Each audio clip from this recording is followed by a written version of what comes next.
Hey folks, and welcome to CarStarz' 10 Wild Facts about Popeye's Commandeered 71 Pontiac LeMans in the 1971 film, The French Connection. Fact number 1.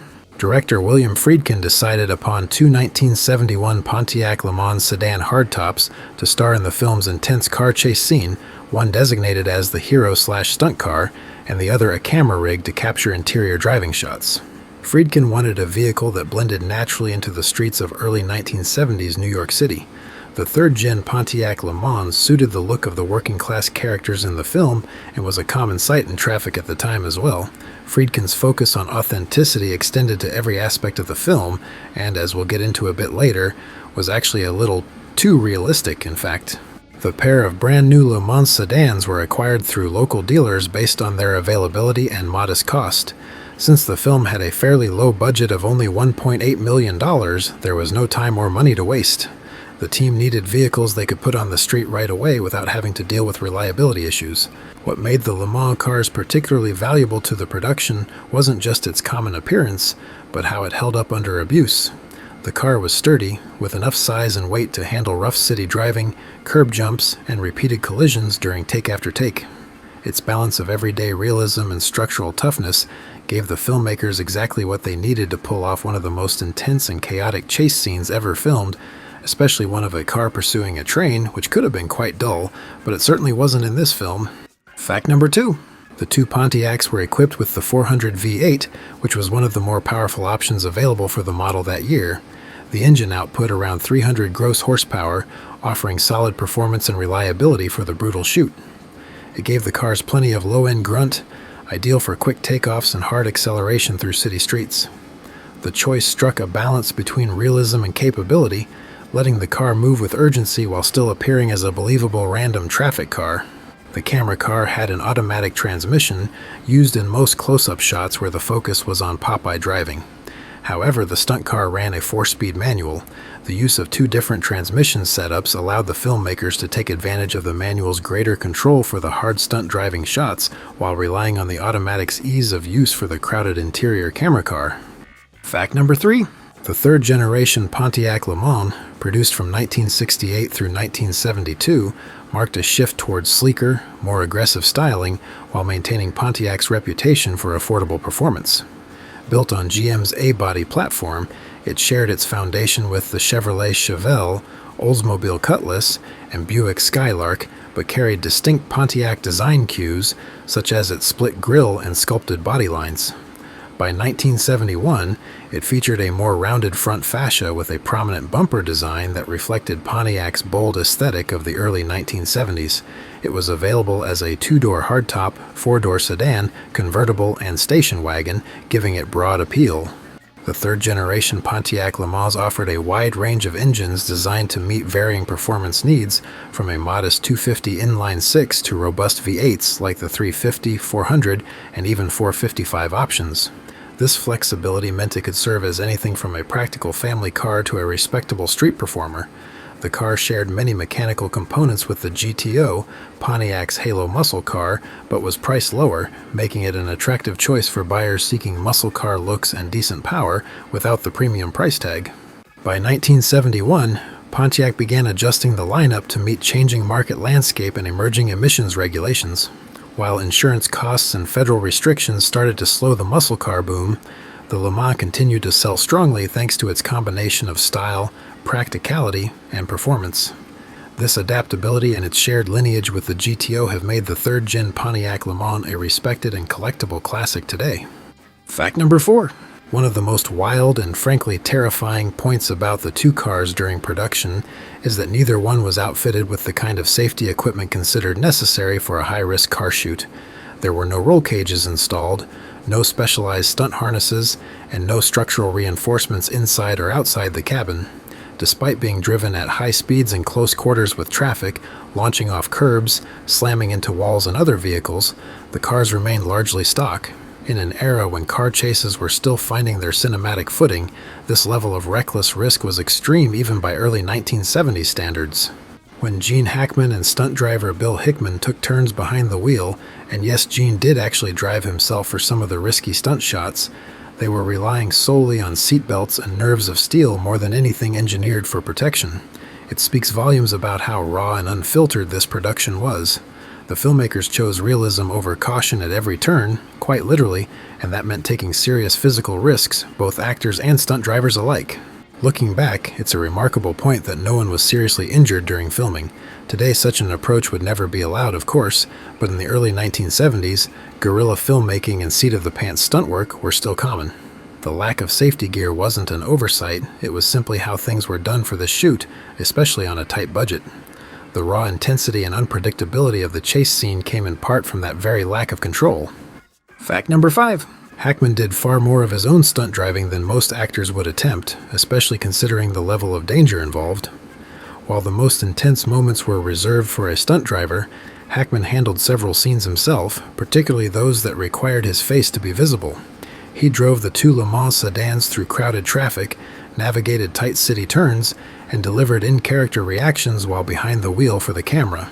His participation added authenticity to the performance, and the production took full advantage of it.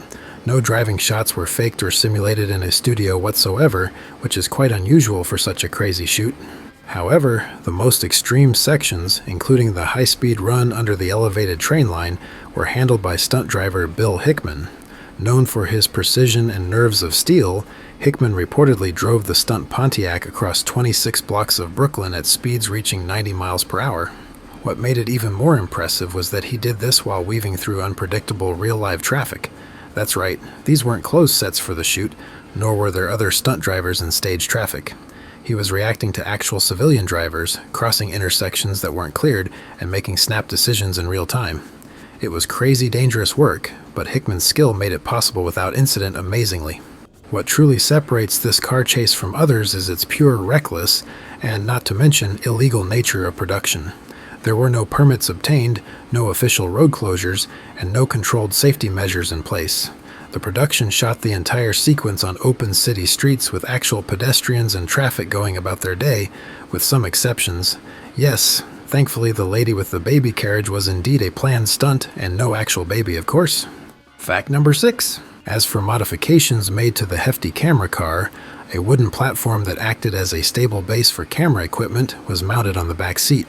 This setup allowed a camera operator to crouch inside the cabin while filming Gene Hackman driving. Additional cameras were bolted into place of the passenger seat using basic mounts and straps.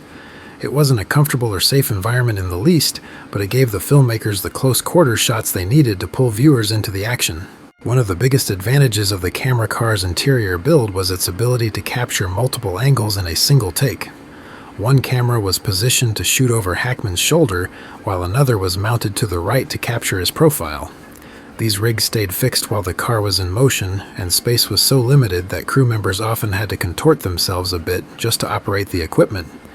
Every take had to be done with precision. Rolling 2 or 3 cameras at once gave the crew more options in editing without needing repeated runs. What's most surprising is how minimal and makeshift the modifications actually were. There were no camera stabilizers, shock absorbers, or safety structures added. It was a raw setup in a standard vehicle, which added a genuine sense of danger to every frame captured. Even Friedkin crammed inside during certain takes, sitting alongside the camera team as the car flew through Brooklyn traffic.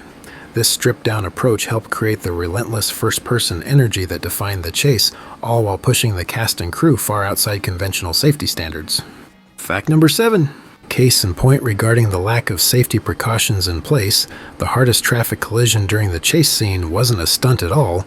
It was a real accident with an unsuspecting civilian driver who had unintentionally entered the path of the chute, and Hackman was the one driving the stunt car when it happened too. The unexpected impact was jarring and far more severe than any of the actual planned crashes. In fact, most of the intentional vehicle-to-vehicle stunt contact made during the chase was minor in comparison. The stunt car side swiped a van and brushed some fenders and bumpers here and there, along with the hardest planned impact with the concrete wall. But the crash into the civilian car stood out since it was both intense and of course wasn't planned. Even so, Friedkin chose to leave it in the film because it added to the chaotic, unpredictable energy of the scene. It was exactly the kind of realism he was chasing, regardless of the irresponsible risk. Thankfully and surprisingly, no one was actually hurt in the unplanned collision. The civilian driver was understandably shaken and upset, but miraculously uninjured. The production covered the costs of their car's repairs also. That moment became a lasting reminder of just how dangerous the shoot really was. That real-world crash, now immortalized on screen, was the most serious incident of the entire shoot, fortunately. Fact number 8. One of the strangest, most overlooked, and also quite funny small details in the car chase is that the single-stunt Pontiac is seen wearing 2 different license plates at once. During the spin-out after the unplanned car crash into the white sedan, you can just spot plate number 4N2684 on the front bumper, and then we see a different 4N2683 plate on the rear as the car spins out, pointing the rear end towards the camera. Another thing relatively unusual for filming cars is that these weren't prop plates either. Both were authentic, consecutively registered real New York state plates. There's no official explanation for the comical mismatched plates on the car at that moment in time, but it's almost certainly a result of the crew rushing to swap parts between the cars during the chaos of filming. With the pressure of working with no permits, no road closures, and an extremely tight shooting schedule, there was little time to double-check small details like this. The cars were used interchangeably depending on the shot, and with so much damage occurring between takes, grabbing the wrong bumper or mixing up the license plates was probably easy to do. The focus for these cars was more on speed, intensity, and capturing something realistically gritty than it was on fine details. Fact number 9. After filming wrapped, the 2 Pontiac sedan hardtops used during production were in rough shape. The hero/stunt car in particular had taken a thorough beating during the chase sequence. It had smashed into curbs, other cars, and absorbed countless impacts. By the time shooting was complete, it was a total wreck with bent panels, damaged suspension, and a weakened structure. The car had genuinely suffered through it all, and no effort was made to preserve it, as quite typical in an era when movie vehicles weren't seen as anything more than disposable props. The camera car was in better physical and mechanical condition, but had been essentially gutted to make room for all of the filming equipment. While it didn't endure the same level of abuse as the hero car, its stripped and hole-filled interior was no longer practical, and it lacked resale value even if reassembled. These cars weren't viewed as iconic at the time. They were simply tools to get the job done, and once the job was finished, they had no further purpose, so neither car was preserved, restored, or saved for display. Although official records are not available, both cars were almost certainly scrapped or sold off for parts quietly after production ended. That conclusion is due to the fact that there is no evidence of them being retained by the studio, and no verified examples have surfaced in private collections or museums over 50 years later. At the time, keeping a battered mid-sized sedan from a gritty police drama flick wasn't something anyone considered worthwhile. The real legacy of those cars lives on in the footage they helped create. They were sacrificed in the name of making something raw, real, and unforgettable. Fact number 10. Looking into the scale model world, although there haven't been any official merchandise releases of the French Connection 71 Pontiac LeMans sedan hardtops, there are many model releases of 3rd-gen Pontiac LeMans in general. However, it seems all are 2-door examples, but let's take a look anyway. Probably the nicest Diecast 3rd-gen Pontiac LeMans model series you'll find out there would be these 1/18th scale 1972 model examples from GMP. These are no longer on the current retail market, but can be found on eBay for around the $250 mark. As for model kits, there doesn't seem to be any Pontiac LeMans kits specifically that I can find anyway. However, perhaps you talented model kit builders could convert this widely available 68 Pontiac GTO hardtop model kit from AMT into a replica of the film's 71 sedan hardtop, which sounds like a tough task, but I see that at least one person online has done something similar a few years ago, which doesn't look too bad actually. These can be had for around $30 on the current retail market, and I will put a link in the description below to where you can get the AMT kit for those interested. By the way, folks, I recently started a new and also film-related and similar format YouTube channel called Mind Litter. If anyone is interested in hearing more about our favorite movies and TV shows beyond just the cars, such as other behind-the-scenes info, filming locations, and actor-related tidbits and such, I will put a link in the description below for those interested in checking it out. Well, there you have it, folks. Thanks for watching, and make sure to hit that subscribe button if you like what you saw here. You guys are all great. See you next time.